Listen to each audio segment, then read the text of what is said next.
Hey everyone, I'm Sam, and on today's video, I'm going to be showing you how to install the BLINC for AEG into V2 Gearbox on today's What the Tech.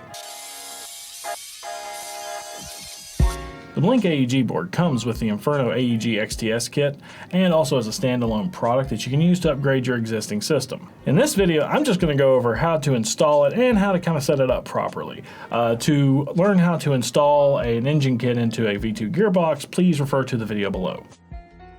Alright, so I'm going to use an electric screwdriver to get these screws out of the gearbox. Okay, now I got the screws out. Let's flip the gearbox over. Remove the two halves. Push the engine out. Okay, now let's take the engine out, get it out of the way. And remove the trigger that decided to pop out. So now as you can see here, this has the regular Spartan board in it for the AEG. And to take it out, just take a little screwdriver, a little Phillips head screwdriver, and take out the screw. And then just carefully pull the board out. Now we got the BLINC board. It's gonna drop right back in to where the other one did. Yep, there we go, it all lines up. Let's route these wires real fast. Make sure they don't pinch at all. And now, let's put the screw back in. Make sure you plug the solenoid up. And put that back in place.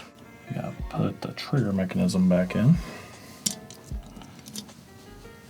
If you have a better way of putting the trigger in, please comment below. Let me know. All right, make sure that the wires aren't pinched. That looks good. Now we put the screws back in. The optical sensor on the board is what controls the select fire functions from going from semi to the full auto position. And we're going to need something that's going to provide a reflective enough surface for the optical sensor to tell that something has been changed. That's why I'm using these little stickers. But you can also use, depending on your selector, white tape, this reflective aluminum tape, or black tape if you have more of a shiny selector. So here is my selector plate. You can see that it's black, that's why I went with the white stickers, nice contrast. And we're not gonna wanna put it at the edge. We're gonna wanna put it maybe just a little far back here.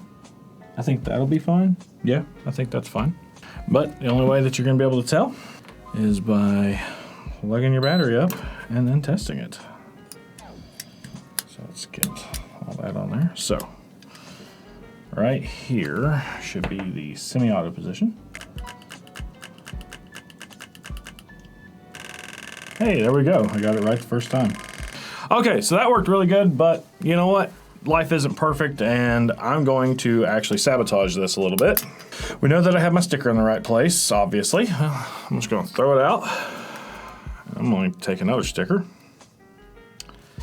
and I'm going to place it way too far forward. So we throw it in there.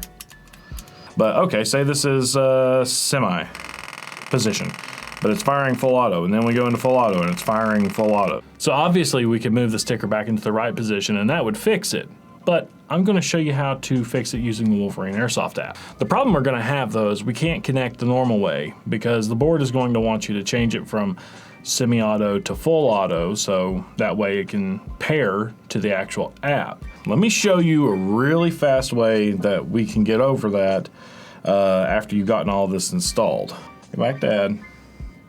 Okay, now I'm going to take my hand, my finger, put over the optical sensor, and then pull back. So that tells the optical sensor there was a change in value to go ahead and connect.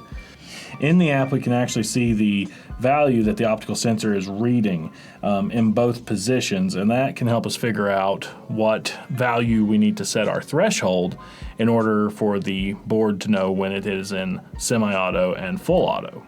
Because I'm in the full auto position, like pulling back on it now, and it's at like 35, and if I go to like the semi position, it's at like 53, okay? So between 35 and 53 is where I'm going to want to select the selector value. 35 and 53, let's just go ahead and say 45 or 44. Man, maybe that'll work. So now I am in semi and I'm in full auto. Semi, full auto. All right, now it's all back together. Semi and semi, full and full. Well, I hope that was informative and helpful on how to install it and get it set up just right, so it's working good. There's an entire video going over the BLINC that is going to be linked down below, so please go and check that out. As always, Airsofters, we'll see you on the field.